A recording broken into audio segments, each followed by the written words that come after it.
Salut à tous mes chers amis, c'est Chris sur Mythologie Astrale. Oula, c'est plutôt c'est là sur Mythologie Astrale, même moi il faut que je m'habitue. Et on se retrouve dans un nouvel épisode du podcast pour parler un petit peu de Jupiter qui va rentrer en rétrograde en Cancer. C'est très important puisqu'on a un Jupiter qui est exalté dans le signe du Cancer. C'est ouf parce qu'en ce moment on fait que répéter ah le monde va mal, c'est la fin du monde, le monde va mal. Je pense que vous avez la mémoire courte parce que si vous vous rappelez des mois qui ont précédé le Covid avec Jupiter en Capricorne, c'était les manifs à Paris, c'était les gilets jaunes, on a traité les citoyens comme des merdes, on les a frappés, on leur a envoyé du Karcher, ils ont envoyé les chars sur les champs. Enfin bref, les manifs, les black blocs aussi, les champs ils se faisaient défoncer, les boutiques se faisaient défoncer. Enfin vraiment, quand on pense au chaos social et au désespoir qui a précédé le Covid, franchement, je pense qu'il n'y a pas photo entre ces temps-là et Jupiter en Cancer aujourd'hui, où en fait le monde va mal, mais en vrai, les gens sont malhonnêtes, eux ils vont bien. Voilà. Les gens vont bien. Donc évidemment, on ne roule pas sur l'or, c'est pas la panacée, mais en comparaison à des enfants palestiniens, je pense que les gens vont bien. Euh, Jupiter en Cancer, il va avoir lieu du 11 novembre au 6 mars. Et en fait, c'est une période qui est très importante pour plein de raisons. Déjà, ça se déroule dans le signe du cancer. D'ailleurs, précisément, ça va se dérouler du 16e degré du cancer au 2e. Dieu merci, c'est pas mes degrés du cancer. Moi, je suis à la fin du cancer avec ma Mercure, ma Chariclo et ma Vénus. Parce que franchement, la flemme de réécrire mon code du cancer pendant 6 mois. Là, j'ai besoin d'avancer dans ma vie. Please. Et le thème, c'est les vieux rêves. Et vous vous doutez bien que c'est un thème que j'aime bien, parce que je suis un très grand rêveur et que voilà, la vie que je vis aujourd'hui, c'est une vie que j'ai rêvée. Donc évidemment, entre la version de moi qu'il a rêvé et mon moi actuel, il y a un gap. Ça, c'est normal, mais en tout cas, c'est une vie dont j'ai rêvé. Et en fait, ce que je trouve fascinant avec la rétrograde de Jupiter, c'est qu'on a des vieux rêves qui remontent à la surface. Moi, mon sketch en ce moment, c'est de dire que je suis en train de revenir à des versions de moi, surtout en termes de créativité et professionnellement, qui datent d'il y a 10 ans. Et en fait, ça me répugne, ça me dégoûte parce que je me dis, mais si mon moi d'il y a 10 ans avait le cerveau pour visionner ce que j'ai visionné, pourquoi est-ce que j'ai pas exécuté cette vision en fait déjà et en fait, Dieu merci à mon moi divin qui existe aussi et qui me dit, mais en fait, juste c'était pas ton temps en fait. C'était pas ton temps et c'est pas parce qu'on voit quelque chose que on a autorité dans le monde physique sur cette chose. C'est deux choses complètement différentes. Et en fait, je pense que Dieu m'a donné le pouvoir de vision et c'est vrai que j'ai toujours eu 5 ans en avance, 10 ans en avance, une vision très claire de ma vie et de à peu près là où je dois être et ce que je dois faire. Et c'est comme je vous ai dit pendant le Covid, ce don, il s'est refermé. J'étais incapable de voir quoi que ce soit parce que j'étais tétanisé par la peur, paralysé complètement. J'étais pas le seul, hein, toute la planète en vrai, avec cette histoire de Covid, d'enfermement et de restriction de liberté. Tout le monde avait peur. Hein. Vaccine-toi, sinon. Voilà. Avec un truc qui était même pas un vaccin en plus. Enfin bref. Euh, Qu'est-ce que je voulais dire sur le sujet? Donc voilà, donc je vous avoue que c'est une période que j'appréhende et en même temps c'est une période qui m'excite parce que en fait elle nous dit que le vrai game il commence maintenant en fait. Voilà. Euh, Toute cette préparation qu'on a fait ensemble où je vous expliquais un petit peu ce qui allait se passer par rapport à Saturne en Poisson et le fait de pouvoir transmuter le rêve en réalité et de construire aussi sur ces rêves une réalité qui est tangible, on y est. Voilà. Jupiter c'est l'engrais, c'est le sugar daddy, c'est le mécène, c'est la cheerleader qui va nous aider à accomplir cette vision. Mais il faut qu'on travaille. Voilà, le Jupiter, il ne peut pas tout faire tout seul, il faut qu'on bosse aussi. Et en fait, ce que je trouve hyper stylé, c'est que, ouais, clairement, Jupiter, là, le vrai travail, il commence maintenant. Parce qu'en fait, alors, euh, euh, putain, c'est ouf en plus quand on y pense, parce que, enfin, pour moi, c'est magique. Pour moi, c'est vraiment, Jupiter en cancer, c'est vraiment un transit qui est magique. Et, euh, et donc, en fait, vous avez eu des rêves aussi, vous avez eu des ambitions, et peut-être que vous les avez abandonnés parce que justement, le Capricorne vous a mis par terre avec la réalité, avec les restrictions, avec les besoins, etc. Moi, je ne sais pas si je fais bien de le partager, mais disons que j'avais une vision très claire d'un point de vue technologique de ce que je voulais pour ma vie en termes d'environnement professionnel, et j'y suis absolument pas. Et pourtant, la technologie, elle existe, elle est là, mais je n'y ai pas accès. Hein, demander à ChatGPT de faire des blagues et faire des deepfakes sur son patron, c'est pas vraiment ce que moi j'attendais de la technologie en 2025 pour moi et pour mes ambitions, quoi. Donc je suis complètement désaligné par rapport à ça. Est-ce que Jupiter en cancer du 11 novembre au 6 mars 2026 va m'exaucer? Putain, il est trop beau. Goodness. Est-ce qu'il va m'exaucer? Je pense que oui. Je pense que oui. Damn. C'est trop, c'est trop, c'est trop, c'est trop. C'est trop. Franchement, j'aurais dû aller à la salle aujourd'hui. Je sais pas pourquoi j'ai slack, mais je pense que c'est juste de l'épuisement. Mais ouais, enfin bref. Qu'est-ce que je voulais vous dire, mes chers amis? Ouais, vraiment, ce rêve que vous avez mis en suspens. Et il ne faut pas oublier, hein, les cycles de Jupiter, c'est 12 ans. Donc il faut revenir 12 ans en arrière. Et là, vous aurez une vague idée de... En fait, en gros, Jupiter, c'est un amplificateur. Tout le monde rêve. Tout le monde rêve, tout le monde a des rêves, tout le monde a des ambitions, tout le monde rêve. Mais en fait, Jupiter, c'est un amplificateur, c'est l'engrais cosmique. Donc quand vous rêvez avec Jupiter, vous rêvez sous stéroïdes. Donc il faut revenir 12 ans en arrière dans le cycle précédent de Jupiter au cancer pour voir à peu près dans quel mood vous étiez et à quoi est-ce que vous pensiez. Où est ma calculatrice? Parce que j'ai besoin de mon portable. Je peux utiliser la calculatrice de mon portable. Where is my calculette? Where is this bitch? Elle n'est jamais là quand on a besoin de la calculette. N'importe quoi. C'est pas grave, je vais calculer avec mon cerveau. Je l'ai dit avec tellement de. Je suis tellement blasé. 2025 moins 12, ça fait 2015 moins 2, ça fait. Oh, quelle horreur! Ugh. Ça fait 2013. Pardon. En fait, ça me dégoûte parce que du coup, c'est le début de mes études supérieures. Et c'est ça qui me rend triste, c'est que vraiment, je vous dis, je suis rentré en études supérieures avec toute la rage de l'enfant première génération d'enfants d'immigrés, là. Toute la rage, toute la haine, toute la honte, en fait, que les parents ressentaient déjà. D'ailleurs, il faut que j'écrive un article sur ce sujet. Il faut que j'écrive un article sur ce sujet.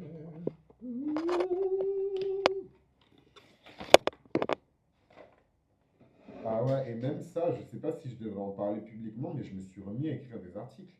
Moi, j'ai toujours écrit des articles. J'écris des articles depuis que j'ai l'âge de, laisse-moi réfléchir, peut-être pas des articles de presse, ou en tout cas informatifs, mais publiés sur des forums, publiés sur des blogs en ligne et tout. Je pense que je fais ça depuis que j'ai 12 ans sur Internet. Je pense, hein.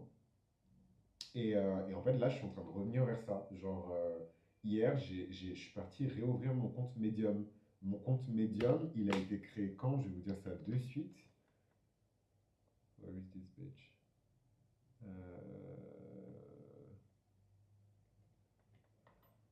Merde.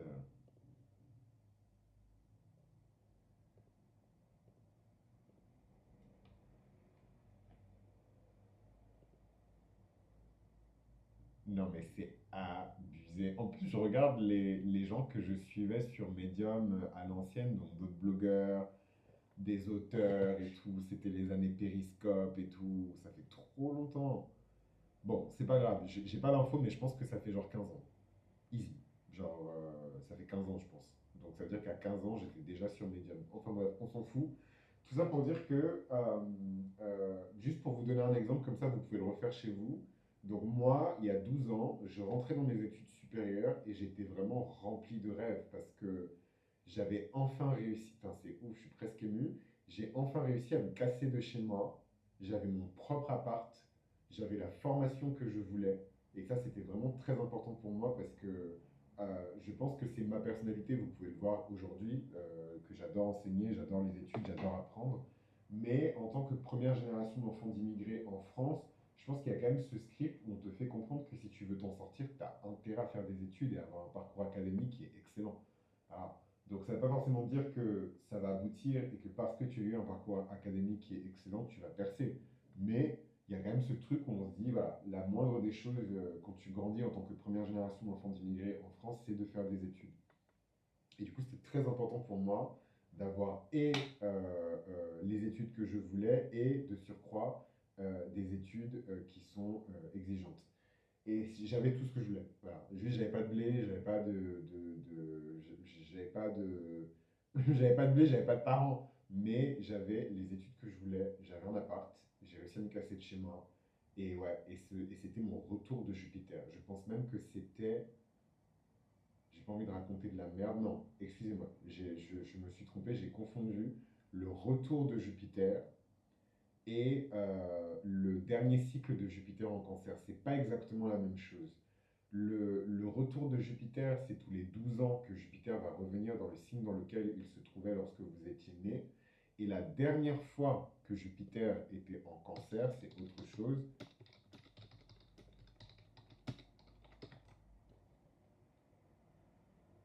Ah si, c'est ça, c'est bon. Si, c'est ça, c'était 2013. C'était 2013, c'était de 2013 à 2014. Franchement, c'est chaud, hein, parce que cette histoire de Jupiter en cancer, là, ça dure que un an, hein. Donc,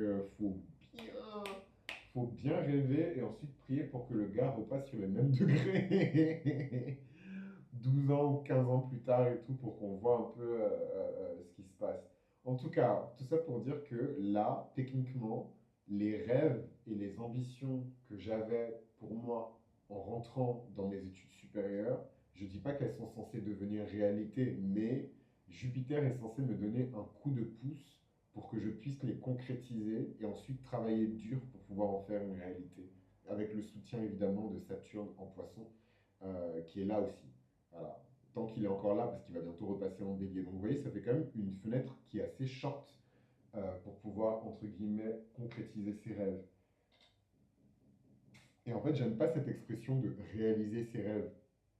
Un rêve, c'est pas un film. Hein, un rêve, c'est une feuille de route, c'est une destination. Voilà. Donc on concrétise cette feuille de route, on décide de se préparer et de rassembler les ingrédients nécessaires pour se rendre à cette destination, mais on ne réalise pas une destination, on ne réalise pas une feuille de route. Voilà, c'est deux choses complètement différentes. Et qu'est-ce que je voulais vous dire d'autre, mes chers amis, sur ce sujet-là? C'est marrant, j'avais pas du tout prévu. En plus, vraiment, on dirait pas comme ça ma voix, mais je suis hyper blasé. Genre, toutes mes émotions, elles ont été drainées pendant mes activités du week-end. Donc, je suis choqué même de mettre autant de passion dans cet épisode, mais en même temps, c'est trop important. C'est vraiment. Et je suis content d'avoir changé et d'être un peu plus sage, entre guillemets, un peu plus mature. Parce que mon mois d'avant, je serais mort de stress. En fait, je vous dirais, mais c'est maintenant ou jamais. Si vous réalisez pas si vous réalisez pas vos rêves maintenant, alors qu'en fait c'est complètement absurde. C'est pas le rêve complet, la vision complète que vous allez concrétiser. C'est une version évoluée, c'est une version qui est modifiée, mais c'est une version qui va quand même vous aider, je pense, à vous émanciper. Ça c'est sûr. Moi je pense que c'est le rôle des rêves, hein. C'est de rendre aux humains leurs ailes. En fait pour moi les ailes des humains c'est leurs rêves. Bon, évidemment, si ton rêve c'est d'épouser une meuf brésilienne avec des grosses fesses, bon, les ailes elles vont pas te porter très loin. Mais il y a des gens dont les rêves les portent sur leur dos et les aident à accomplir des choses juste extraordinaires, juste par le pouvoir du rêve. Et c'est pas quelque chose à sous-estimer, encore moins lorsque Jupiter est en transit dans le signe du cancer où il est exalté. Euh, Attention, la rétrograde spécifique de Jupiter, elle inclut certaines choses.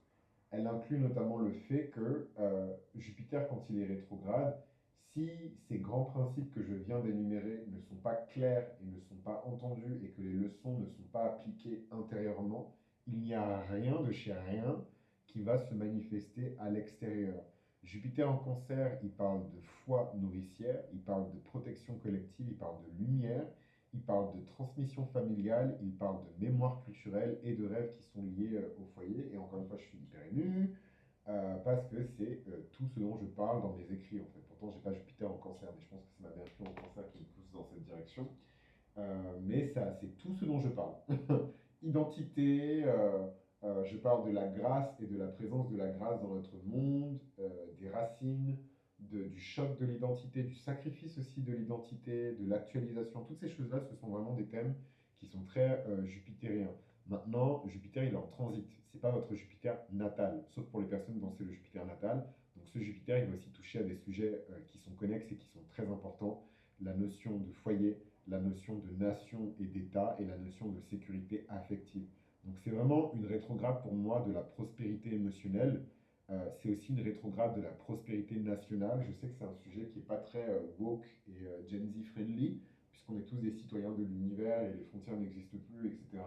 Mais je pense qu'aujourd'hui, plus que jamais, la question de l'identité nationale est très importante, et pas que nationale d'ailleurs, de l'identité régionale, de l'identité locale. Qu'est-ce que vous faites pour votre quartier? Comment est-ce que vous vous inscrivez dans votre territoire? Comment vous contribuez à votre territoire? Ce sont des choses qui sont très importantes. Euh, Quels sont les mots-clés, le nuage de mots-clés pour cette rétrograde de Jupiter en cancer? C'est le retour de l'idéal du foyer. Dis donc, est-ce que je vais réussir à finir cet épisode sans pleurer? Euh, c'est le retour de l'idéal du foyer. Et pourquoi j'ai dit que je suis ému et que je ne vais pas finir cet épisode sans pleurer? Parce que ce retour de l'idéal et du foyer, il est unique à chacun. Donc détrompez-vous et surtout déstressez. Ça ne veut pas dire que vous allez rentrer chez vous. Ça veut dire que du 11 novembre au 6 mars, vous avez vraiment une lucarne et une fenêtre pour redéfinir ce que représente l'idéal du foyer pour vous. Et vous verrez que si vous êtes un être humain normalement constitué, l'idéal du foyer pour vous, c'est pas forcément votre famille. Je pense que pour certaines personnes, c'est leur famille, et je pense que ces personnes-là sont particulières. Je pense qu'elles sont spéciales. Voilà. Mais je pense que pour la majorité des gens, ce n'est pas la famille, le retour à un idéal du foyer. Voilà. Pour beaucoup de gens, le retour à l'idéal du foyer, c'est l'aventure, même si c'est des personnes qui ont grandi avec un père greffier et une mère contrôleuse de gestion. Voilà. Tes parents ne définissent pas ta destinée. Ton nom de famille ne définit pas ta destinée. D'où tu viens ne définit pas ta destinée. Ta couleur de peau ne définit pas qui tu es ou ta destinée. Et c'est pour ça que je kiffe l'astrologie et le thème astral des gens. Parce qu'en fait, que je m'adresse à une nana qui s'est mariée à l'âge de 17 ans avec un mec et ils sont dans cette relation très religieuse et tout machin, ou que je m'adresse à une nana qui a grandi en Californie, qui a congelé ses ovules et qui va probablement faire son premier gosse à 50 ans en in vitro, ces deux nanas, elles ont peut-être le même chart, mais elles ont des trajectoires de vie qui sont différentes. Je ne dois pas cacher à la nana qui s'est mariée à 17 ans et qui a une relation qui est hyper religieuse, dans laquelle voilà, la religion elle est hyper présente, etc., que c'est une merde et qu'elle va jamais réussir parce qu'elle a fait des choix de vie différents. C'est complètement absurde. C'est pour ça que je vous dis que, ou parce qu'elle a un background qui est différent, ou parce qu'elle a été exposée à des idéologies qui sont différentes. C'est complètement absurde. On a tous, chacun de nous, une définition très spécifique de l'idéal du foyer. Moi, je sais par exemple que l'idéal du foyer pour moi, c'est l'aventure. L'idéal du foyer pour moi, c'est le voyage, c'est l'horizon, c'est de partir, c'est de vivre des aventures et de rencontrer de nouvelles personnes. L'idéal du foyer, c'est pas de rester vissé dans un pays ou dans une famille qui ne change jamais, qui est tout le temps dans ses petites habitudes, qui n'a jamais vraiment voyagé. Et, et voilà, et pourtant, quand on regarde ma vie, Dieu merci, j'ai 30 ans aujourd'hui, donc j'ai quand même pu prendre des décisions souveraines et changer ma trajectoire de destinée. Mais par exemple, si vous prenez ma famille, donc des gens qui ont à peu près reçu la même éducation, qui ont été exposés aux mêmes idéologies, etc., avec qui j'ai grandi, mon frère n'a jamais quitté la France. Je pense que son premier voyage où il a quitté la France, c'était pour aller à Barcelone. Il est parti à Barcelone avec un groupe de Français où ils ont parlé français pendant tout le voyage. Hein, pour moi, c'est l'antithèse du foyer pour moi. Hein. Et je pense que ça résonne avec beaucoup de gens qui écoutent le podcast, parce que je sais qu'il y a beaucoup de gens qui écoutent le podcast qui sont ascendant scorpion. Ça veut dire que vous aussi, vous avez cette maison 9 en cancer. Et d'ailleurs, si vous voulez explorer justement cette notion de foyer pour vous et vraiment comprendre ce que représente la maison pour vous, il faut regarder votre maison entière en cancer. Il ne faut pas regarder la maison 4. La maison 4, c'est la mécanique, c'est les muscles, c'est le protocole, c'est le script en fait qu'on lance.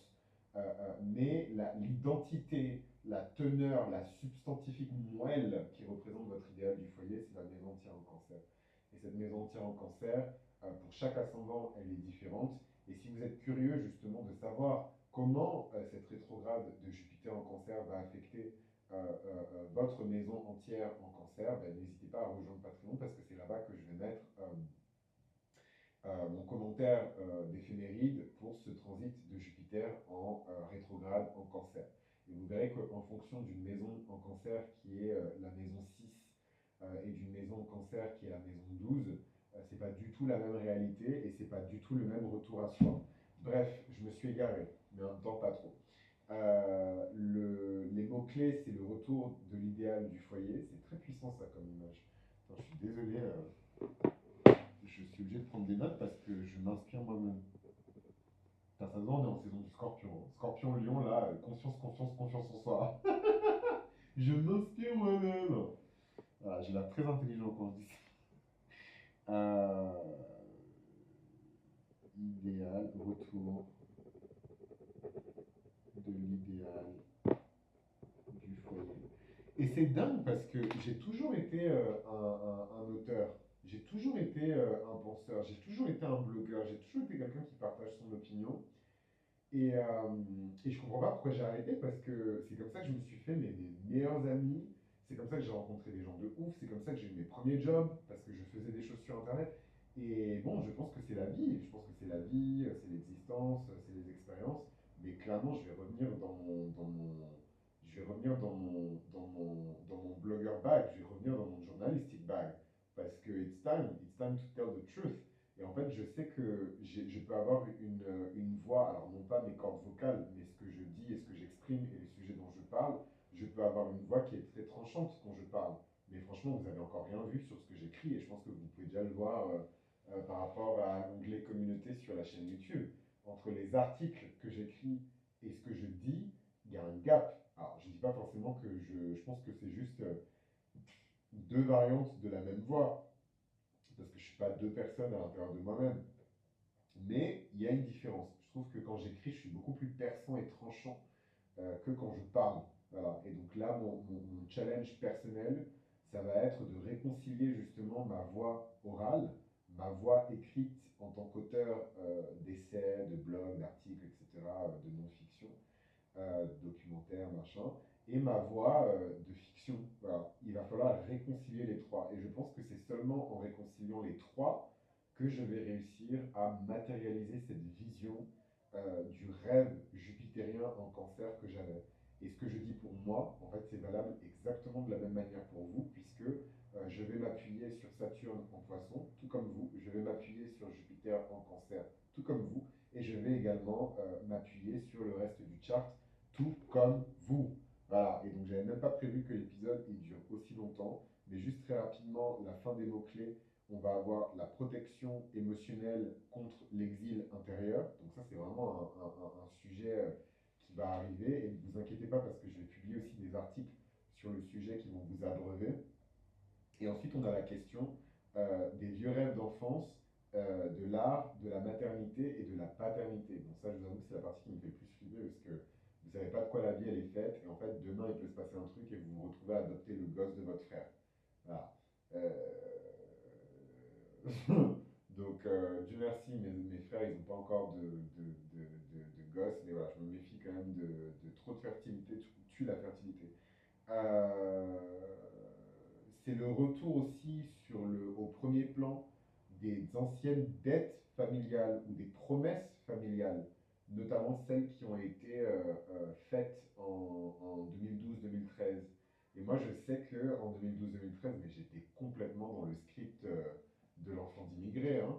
Je me voyais déjà sacrifier ma carrière artistique. De toute façon, c'est ce que j'ai fait au final, hein, parce que en vrai, est-ce que j'avais vraiment besoin de faire des études pendant 7 ans? Non, j'aurais pu prendre ce temps-là et perfectionner mes talents ou des disciplines artistiques. J'avais pas besoin de faire 7 ans d'études. Personne n'a besoin de faire 7 ans d'études. Euh, enfin bref, tout ça pour dire que dans les promesses que moi j'avais faites à ma famille, clairement, ouais, j'allais sacrifier ce que je voulais le plus faire à l'époque, qui était d'écrire des mangas, concrètement, hein, voilà, de me casser au Japon, d'apprendre le japonais d'abord, ensuite de me casser au Japon et de vivre là-bas en fait, et de couper les ponts avec tout le monde et de vivre là-bas en tant que mangaka au Japon. Dieu merci, je l'ai pas fait parce que j'aurais souffert de ouf. Franchement, ça aurait été cool, hein, ça aurait été une belle expérience et tout, mais j'aurais souffert de ouf quoi, parce que pour plein de raisons que je ne vais pas évoquer ici parce que l'épisode il est déjà trop long, mais je vais peut-être en parler sur Patreon. Mais ça n'aurait pas été un bon pari, quoi. Donc je suis très content d'avoir fait ce que j'ai fait. Mais c'était mon rêve. Mais j'ai sacrifié ce rêve pour faire des études sérieuses parce qu'on m'a dit, un homme de la famille de ma mère m'a dit, on ne va pas à la fac, on ne fait pas des études supérieures pour apprendre une langue, on va à la fac pour apprendre un métier, on va à la fac pour apprendre un domaine. Voilà, donc j'étais en mode, ah ben ok, ben du coup, ben, je vais pas apprendre le japonais. Japonais que je voulais déjà apprendre dès le lycée, hein. C'est même pas un truc, c'est pas genre ça date de... Dès le lycée, j'avais la chance d'avoir un très bon lycée, très réputé, qui s'appelle Magendie, pour les gens qui connaissent un petit peu Bordeaux. Il est à Mérignac spécifiquement, mais il n'était pas hyper loin de chez moi. Et en fait, ma mère, parce qu'elle ne savait pas qui allait m'emmener là-bas, ce qui est insane when you think about it, parce que c'est le lycée. Donc le lycée, quand même, tu es censé aller au lycée seul, tu n'es pas censé aller au lycée déposé par tes parents, quoi. Tout ça en plus pour aller dans un lycée dont je suis physiquement loin et pour lequel j'avais quand même pris le bus pour y aller. Elle a refusé que j'aille en fait dans ce lycée alors que j'aurais pu commencer à avoir des cours de japonais dès la seconde, quoi. Enfin, c'est... En fait, je sais que ça fait pitié aujourd'hui parce que j'ai 30 ans et tout le monde va dire mais non, machin, je sais pas quoi, mais je suis désolé, mais le fait que j'ai appris la langue espagnole dès la cinquième, donc j'avais quel âge? J'avais 13 ans, et que j'ai appris la langue portugaise à presque 30 ans, je suis désolé, mais c'est pas les mêmes automatismes, c'est pas la même habitude, c'est pas le même confort, c'est pas la même qualité de langue, quoi. Donc si j'avais appris le japonais dès la seconde, mais je serais fluent en japonais aujourd'hui. Alors est-ce que je serais capable d'écrire des idéogrammes comme les gens qui sont lettrés et tout au Japon? Sûrement pas, mais je pense que j'aurais un japonais plus que correct si j'avais commencé à l'apprendre à l'âge de 15 ans et que j'ai 30 ans aujourd'hui. Ça c'est sûr. Euh, mais bon, c'est le destin. Ça ne devait pas se passer comme ça, mais en tout cas, c'était le terrain de jeu de l'époque en 2012-2013, quoi.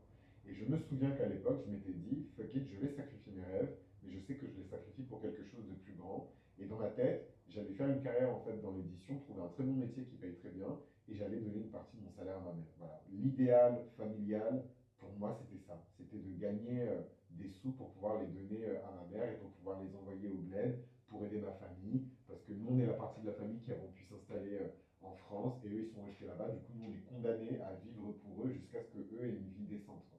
Ce qui est complètement absurde. C'est vraiment un script de merde, ce script d'immigrés. Je sais qu'il y a beaucoup de gens qui sont première génération, deuxième, troisième, quatrième génération d'enfants d'immigrés qui se reconnaissent dans ce que je dis, puisque la France est une terre d'immigration. Donc que ce soit des grands-parents rebeux, des grands-parents africains, des grands-parents indiens, whatever, l'arrière-grand-mère venait d'Italie, mon arrière-grand-père venait d'Allemagne, on est venu du Portugal, etc. Tout le monde est rentré à un moment donné dans ce script-là. Et en fait, je suis désolé, mais c'est un script de merde. Voilà.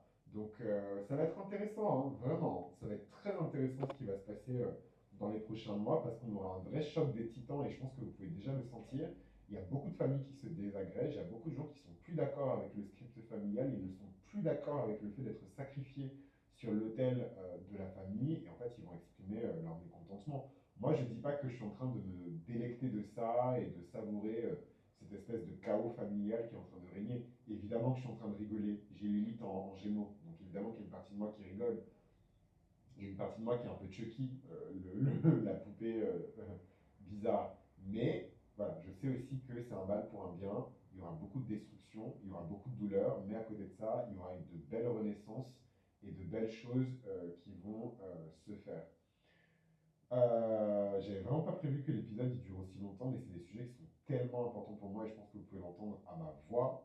La protection émotionnelle contre l'exil intérieur, d'anciennes dettes ou de promesses familiales qui ont été faites et qui vont être mises à jour. Est-ce que vous renouvelez le contrat qui a été rédigé il y a 15 ans ou est-ce que vous rompez le contrat qui a été rédigé il y a 15 ans? Moi, franchement, si Dieu me l'accorde, j'aimerais beaucoup, ouais, je sais même pas en fait si je suis sûr, mais avoir au moins une conversation avec ma mère pendant cette période parce que je pense que ce sera une période qui sera très propice à ça, hein, à discuter justement des traumas familiaux. Vous ne discutez plus avec vos parents ou alors vous avez coupé les ponts. Moi qui suis le plus grand défenseur hein, du fait de couper les ponts avec des parents qui sont toxiques, moi hein, Cristiano, je vous encourage à reprendre contact avec ces membres de famille pour pouvoir redéfinir et réécrire en fait ce contrat et vous avez entre novembre 2025 et mars 2026, et peut-être d'ailleurs que vous l'avez déjà senti ça en vous, hein, ce truc de mettre les choses au clair et de tirer les choses au clair en ce qui concerne la famille. Moi, je ne sais pas si j'aurais le courage d'aller la voir physiquement et de discuter physiquement parce que je pense pas que ce soit une bonne idée, mais je vais tout faire pour avoir une conversation téléphonique ou même une conversation écrite. Hein, moi, pour moi, j'adore la voix écrite parce que dans la voix écrite, on peut rien cacher. On peut pas dire on n'a pas compris, on ne sait pas s'exprimer, on a mal compris, etc. Quand on écrit, ça nous demande un travail de volonté en fait. Moi, ma volonté, elle est forte parce que j'ai commencé à écrire très tôt. Et en fait, écrire, c'est exprimer sa volonté. Par des mots, mais c'est exprimer sa volonté. Et en fait, pour moi, quand on écrit, on ne peut pas mentir aux gens. C'est difficile quand on écrit une lettre à quelqu'un de mentir à la personne. On peut enjoliver, on peut tromper, mais ça va se voir, ça va se sentir. C'est pas quelque chose qu'on peut cacher en fait à l'écrit, dans le choix des mots, dans l'intonation, dans la longueur de la phrase, dans la taille de la lettre, la manière dont elle est adressée, la manière dont elle est écrite. Moi, je trouve qu'on ne peut pas mentir. En tout cas, moi, personnellement, on ne peut pas me mentir en écrivant. Ça, c'est ça, c'est sûr. Après, les autres, je sais pas. La question de la mémoire des terres, du sang et des ancêtres va être très importante aussi pendant ce transit. Moi, par exemple, et je suis très transparent sur ça parce que j'ai toujours été transparent sur ça, et ça m'a plus amené des alliés que des ennemis. Mais je suis dans le flou artistique sur une partie de ma mémoire familiale. Parce que quand on a des parents qui jouent à Cluedo au lieu de dire la vérité, on ne sait pas la vérité. Et en fait, là, moi, pour moi, cette période, ça va être une longue période d'enquête aussi, où je vais me renseigner sur ma généalogie, faire des recherches poussées sur ma généalogie, et en fait transcender et dépasser ce qui m'a été dit par mes parents et par ma mère, et sauter en fait une génération pour pouvoir mieux comprendre ce qui s'est réellement passé et avoir beaucoup plus de recul, puisque vous doutez bien que la génération des grands-parents a beaucoup plus de recul sur la génération des petits-enfants et des enfants que la génération des parents. Les parents, ils sont encore dedans, en fait, donc ils ont tout l'affectif, émotionnel, voilà, tous ces trucs, je vais rentrer dans les détails, mais voilà, j'ai fait ci, j'ai passé des nuits blanches et j'ai payé cette facture en 2002 lorsque tu t'es brisé la jambe et que machin. J'ai fait ces choses de. Les grands-parents ont beaucoup plus de recul sur ça, quoi, parce qu'ils savent que c'est pas des choses qui sont importantes. On peut pas constamment rappeler à un enfant qu'on lui a acheté des chaussures, qu'on lui a acheté des draps et qu'on lui a acheté des vêtements. C'est indécent. Voilà, les grands-parents, je trouve qu'ils, parce qu'ils sont dans une temporalité différente, la génération des grands-parents, peut-être qu'on a plus, moi j'ai plus mes grands-parents, mais les gens de la génération de mes grands-parents sont encore vivants. Voilà, donc ils ont une mémoire aussi, ils ont des choses à dire, ils ont peut-être un avis qui est différent et une histoire aussi qui est différente. Voilà, donc moi c'est, en tout cas à titre personnel, c'est ce que je vais creuser. Et je vous encourage à faire de même. Beaucoup d'introspection spirituelle par le canal émotionnel. Et quand on parle des personnages archétypaux importants, la mère mystique, euh, l'enfant oublié, le pèlerin du passé et l'héritier spirituel en quête de réconciliation. À l'échelle géopolitique et à l'échelle mondiale, parce que là je vous parle vraiment d'une dimension qui est très personnelle, même si je sais que vous aimez cette dimension, et c'est l'une des raisons pour lesquelles vous écoutez ce podcast que je vous invite à soutenir en vous abonnant, en likant le contenu, c'est qu'en fait je parle d'une astrologie qui est pratique, je parle d'une astrologie qui est pragmatique. Mais l'astrologie, c'est autant le micro que le macro. Et c'est important parfois, pour comprendre le micro, de regarder aussi le macro. Et c'est vrai qu'à l'échelle du macro, la question des politiques migratoires, la question des origines, la question du retour du grand débat autour de la famille traditionnelle, c'est quoi une famille traditionnelle aujourd'hui? Est-ce qu'un couple gay, j'aime pas ce terme, mais bon, est-ce qu'un couple qui est same gender loving, donc qui deux personnes du même genre qui s'aiment, qui est profondément religieux et qui a adopté un enfant et qui a élevé et éduqué cet enfant dans des valeurs qui sont conservatrices, du coup, est-ce que cette famille-là, elle est moins traditionnelle qu'une famille monoparentale en Californie ou au fin fond de New York avec un parent, je sais pas moi, designer, directeur artistique dans une maison de luxe, l'enfant a été élevé par des bonnes et par la télévision et par les médias, c'est qui la famille la plus traditionnelle en fait entre les deux? Est-ce qu'on va dire que la famille d'homosexuels sexuelle, elle est moins traditionnelle parce que ce sont des homosexuels? Ou est-ce qu'on va dire que la famille, enfin famille, le mec qui élève son enfant seul, ou la mère qui élève, parce que c'est plutôt ça d'ailleurs le modèle, c'est des femmes qui veulent, et je comprends aussi, parce que voilà, je suis pas non plus complètement débile, c'est dur aussi la relation avec les hommes au XXIe siècle. C'est pas non plus, on n'a pas eu les meilleures générations de mecs. Donc voilà, donc il y a beaucoup de femmes qui sont en mode je vais faire un enfant seul. J'ai assez d'argent, je suis assez successful, j'ai assez de succès, j'ai assez d'assises et j'ai assez de pouvoir pour faire un enfant seul que je vais porter moi-même, que je vais concevoir. Et moi j'admire ces femmes-là. Mais est-ce que c'est des modèles de famille traditionnels? Non. Voilà, donc faut arrêter.